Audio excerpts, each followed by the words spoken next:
प्रिय दर्शकाः, नमस्ते। मैं हूँ डॉक्टर नम्रता और आज मैं आपके सामने लेकर आई हूँ लालो श्री कृष्ण सदा सहायते, यह प्रसिद्ध गुजराती चलचित्र का एक ऐसा गीत जिसमें कृष्ण विषयक बहुत सारे संस्कृत श्लोक का सम्मेलन किया गया है। तो जानेंगे ये गीत का अर्थ विश्लेषण और स्रोत। वैसे मैं बता दूं कि जो भरत मुनि का नाट्य शास्त्र है उसमें जो रंगमंच की कल्पना है वो आज हमें मॉडर्न डेज में सिनेमा के रूप में देखने मिलती है। तो बिना कोई देरी से चलिए शुरू करते हैं। यह गीत के आरंभ में ही कृष्ण कृष्ण कृष्ण कृष्ण कुछ इस तरह से सुनाई देता है। अब यहाँ पे देखने वाली बात तो ये है, जब गुजरात जन प्रदेश में यहाँ पे जो ये री है उसे रू बोला जाता है, लेकिन संस्कृत के अनुसार जो सही उच्चारण है वो न कृष्ण है न कृष्ण है, ये है कृष्णा कृष्णा। यानी कि लोग रू भी उच्चारण नहीं कर पाते और अण को न बोलने लगते हैं और कभी कभी तो कृष्ण का कृष्णा हो जाता है।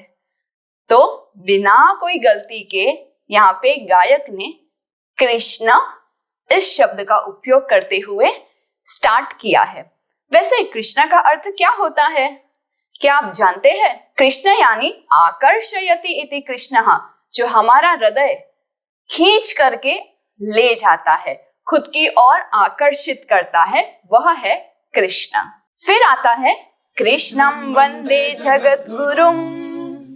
यहाँ पे वंदे बोलने से ही स्पष्ट हो जाता है अहम वंदे, यानी मैं नमस्कार करता हूँ।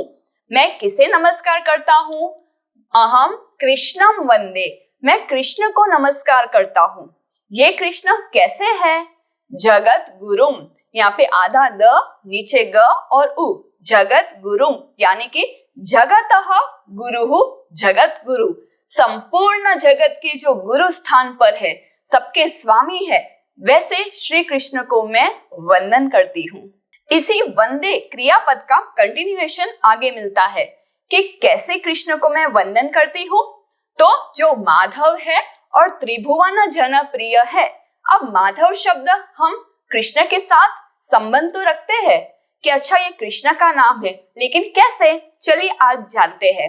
Let's divide the word into two parts, माँ और धव। माँ यानी माता नहीं, माँ से एक अक्षर स्टार्टिंग में हमें ब्रैकेट में देखने मिलता है। वो अक्षर कौन सा है? उमा या रमा? उमा कहने का तात्पर्य है पार्वती जी और रमा कहने से तात्पर्य है लक्ष्मी जी। तो जो कृष्ण है वो नारायण के अवतार है, विष्णु के अवतार है, तो किसके पति हुए? लक्ष्मी जी के। तो रमायाः धवः, धव शब्द भी आपने अन्य जगह पे देखा है, धव यानी पति ही।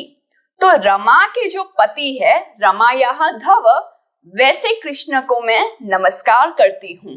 धव शब्द आपने कहाँ सुना है? सधवा, विधवा। सधवा यानी ऐसी स्त्री जिसके धव यानी पति स साथ में है, और विधवा यानी ऐसी स्त्री जिसके धव यानी पति विगतः चल गुजरे हो। वैसे ही यहाँ पे किसके धव? तो माँ से रमा, लक्ष्मी, लक्ष्मी के पति माधव। त्रिभुवन, कौन से तीन भुवन है आप बताइए मुझे कमेंट सेक्शन में। जो तीन भुवन, वैसे तो हम 14 लोक कहते हैं, पर वो 14 लोक को हमें एक ही साथ कंबाइन करके बताना है, तो हम कौन से बताएंगे? पृथ्वी लोकः, स्वर्ग लोकः, पाताल लोकः। और ये सभी त्रिभुवन के जो जन है यानी कि लोक है, उन सबके प्रिय कौन है? श्री कृष्ण है। तो श्री कृष्ण त्रिभुवन, तीनों भुवन के लोगों के अतिशय प्रिय है। अब आपने ये पंक्तियां तो सुनी होगी, चलिए सुनते हैं। चक्रम जगत चक्रम युग चक्रम च केशव आत्मयोगेन भगवान परिवर्तयते निशम। अब ये श्लोक हम अनुष्टुप छंद में उच्चारण करते हैं। काल चक्रम जगत चक्रम युग चक्रम च केशव आत्मयोगेन भगवान परिवर्तयते निशम, परिवर्तयते निशम।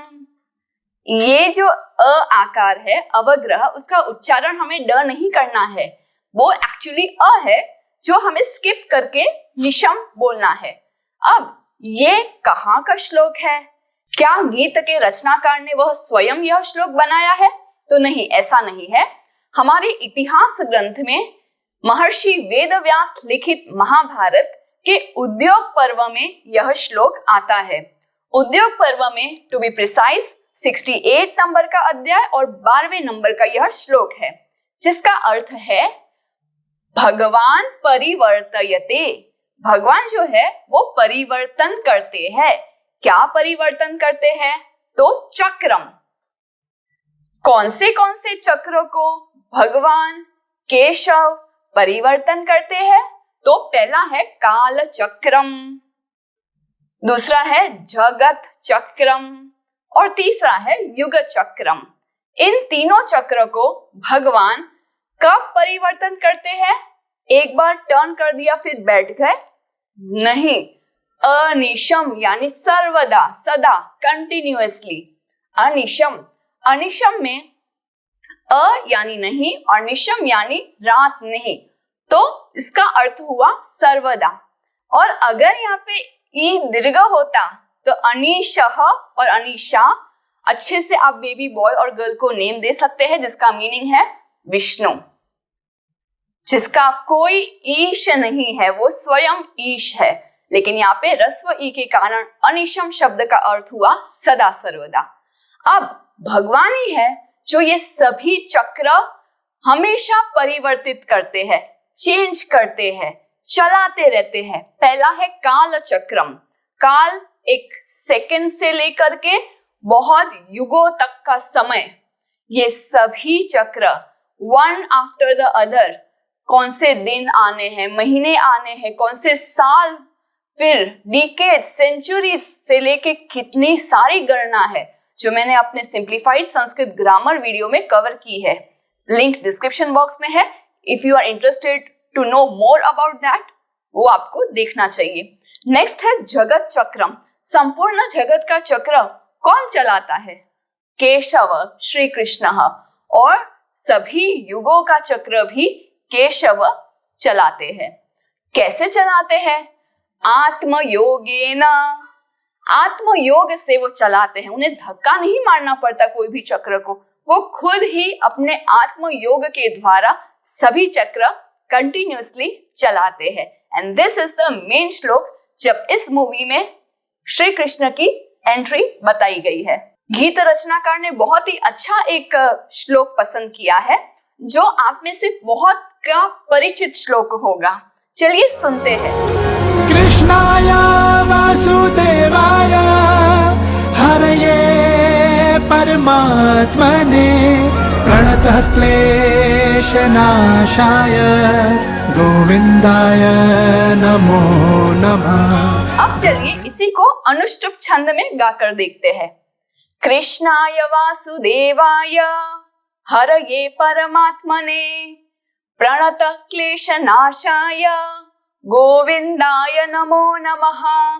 अब यहाँ पे नमो नमः जो है वो 2 बार प्रयोग किया गया है, जिसका अर्थ होता है नमः नमः।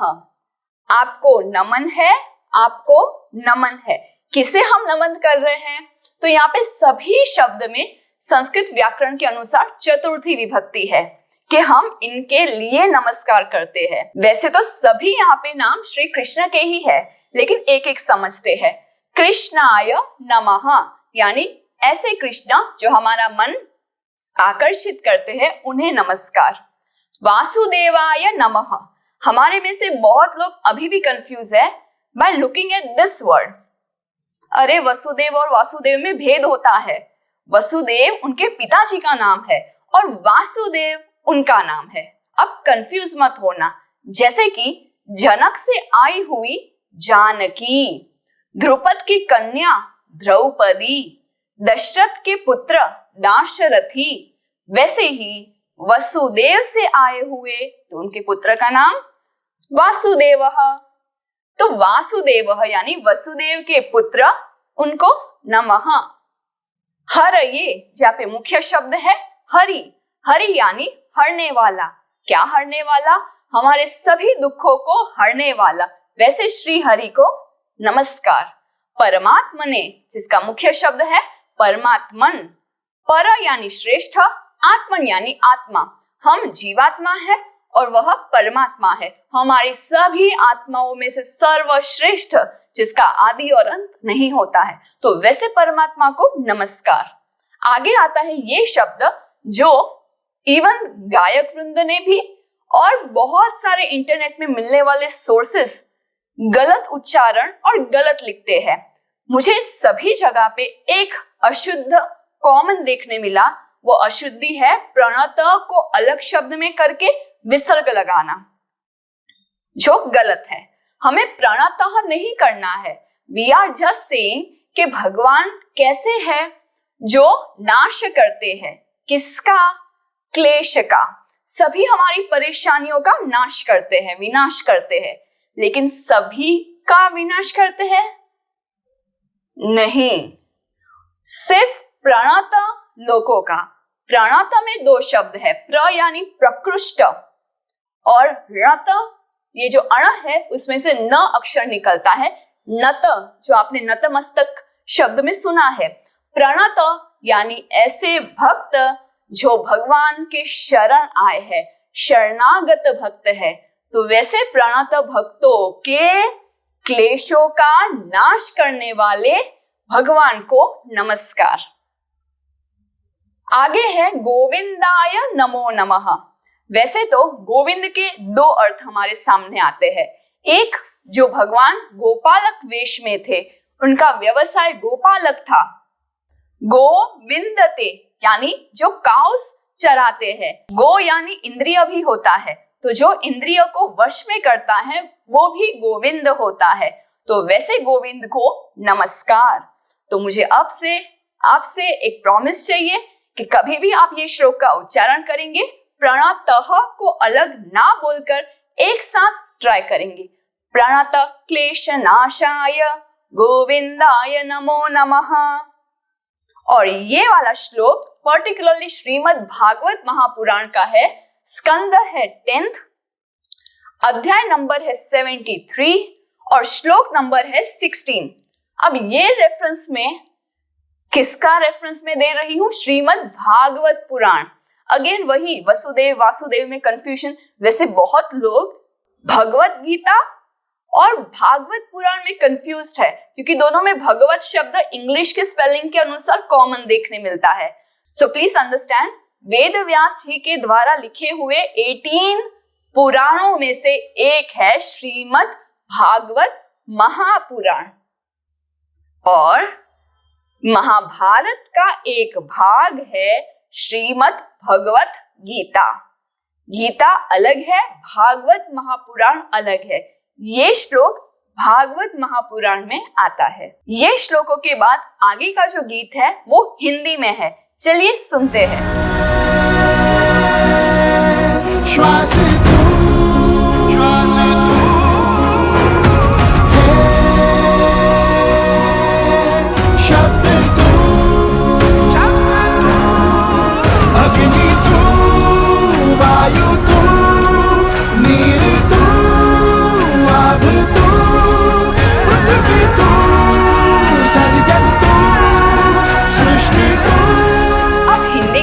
डिस्कस करेंगे या नहीं करेंगे, तो इसका एक सिंपल लॉजिक है। जो भी हिंदी में लिखा है वो है तो संस्कृत, हमारे ज्ञान परंपरा से इंस्पायर्ड। तो चलिए जानते हैं इसमें क्या अर्थ है। श्वास तू, शब्द तू, यहाँ पे तू यानी परमात्मा।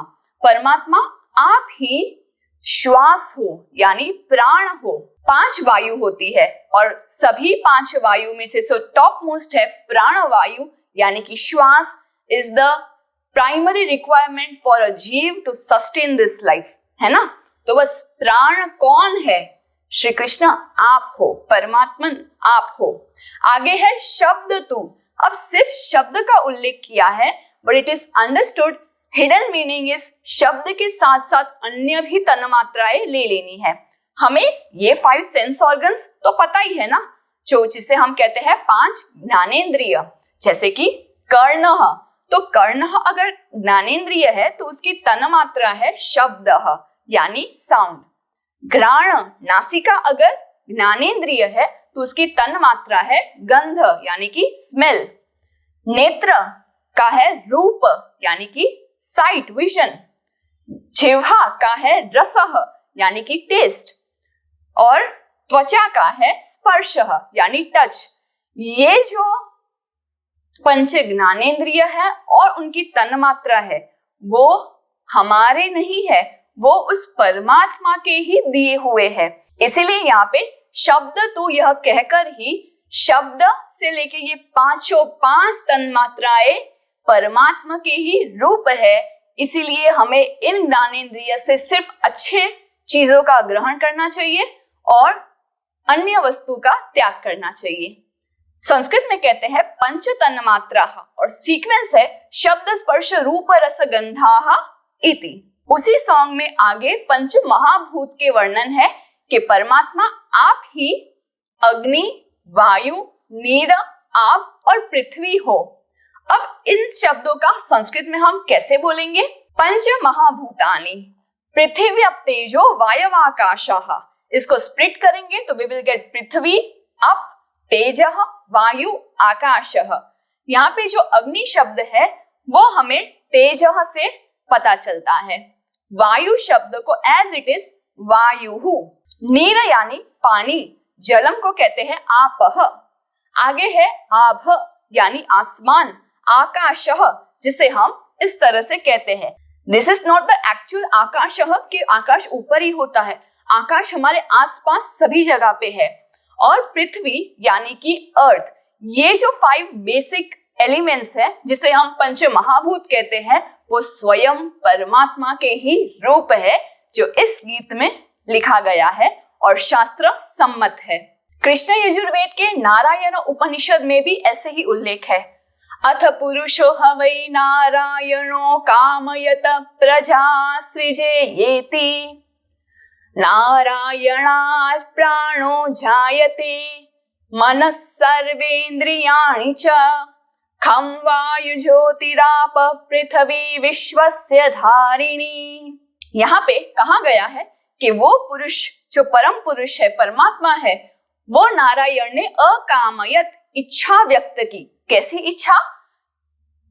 अहम प्रजा सृजेय, मुझे सभी प्रजा का सर्जन करना चाहिए, जो इस गीत में भी आगे सृष्टि 2 और सर्जन 2 में अच्छे से बताया गया है। फिर नारायण से ही प्राण आते हैं, मन और सभी इंद्रियां आती है और सभी महाभूत आते हैं, खास करके खम यानी आकाशः, वायुः, ज्योतिः, आपः और पृथ्वी, जो इस संपूर्ण विश्व की धारिणी हो जाती है, धरता हो जाती है।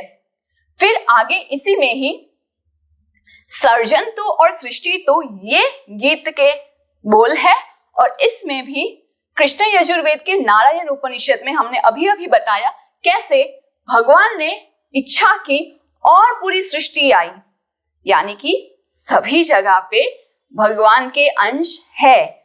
उनकी इच्छा से ये पूरा सर्जन हुआ, तो सर्जन भी वो है और सृष्टि भी वही है। देखिए कृष्ण यजुर्वेद के नारायण सूक्त में भी मेरा यह प्रिय मंत्र है, यच्च किंचित् जगत् सर्वं दृश्यते ए श्रूयते पिवा अंतर्बहिश्च तत्सर्वं व्याप्य नारायण स्थितः। यानी कि यच्च किंचित् जगत सर्वम, इस जगत में जो भी कुछ हमें दृश्यते दिखाई देता है, श्रूयते सुनाई देता है, अंदर हो या बाहर हो, उस सभी जगह पे नारायण व्याप्य स्थितः, भगवान नारायण ही है जो व्याप्त करके सभी जगह पे स्थित है। लेकिन फिर भी उन्हें निर्लेप बताया गया है। और तो और शुक्ल यजुर्वेद के पुरुष सिक्तों में भी बहुत सारे सृष्टि विषयक मंत्र है, जिसमें पादोस्य विश्वा भूतानि त्रिपादस्यामृतम दिवि, इसे ऐसे समझ सकते हैं। फॉर एग्जाम्पल एक पाई चार्ट ले लेते हैं, 25%, 75%। तो भगवान के जितने भी ऐश्वर्य है, वैभव है सृष्टि करने के लिए, उसमें से सिर्फ 25% जितना एक पाद जितना उन्होंने सभी विश्व में और महाभूत सर्जन में यूज किया है।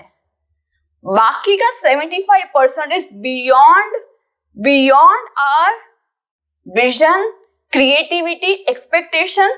जो आपको बोलना है 75% यानी कि जो त्रिपाद है वो अमृतम देवी, वो उनका ऐश्वर्य वैभव अलग अलग लोक में, स्वर्ग लोक इत्यादि में उन्होंने व्याप्त किया है। इस तरह से आज हमने संपूर्ण लालो श्री कृष्ण सदा सहायते का कृष्ण थीम का गीत का विश्लेषण संपूर्ण किया है। मुझे पता है आपको भी मेरे जैसे यह गीत का श्रवण करके रोमांच खड़े हो जाते हैं और संस्कृत का ज्ञान होने से सभी स्मृतियां और सभी रियलाइजेशन सामने आ जाते हैं। और अगर आपने मेरा दूसरा वीडियो वेदांत ना ऊंडा रहस्यो इन द लालो मूवी मिस कर दी हो तो प्लीज वह भी जाके देखिए, जिससे you will get the 100% gist of the complete movie. मिलती हूँ आपको अगले वीडियो में। धन्यवादः। पुनर्मिलामः। जयतु श्री कृष्णः। Krishna Krishna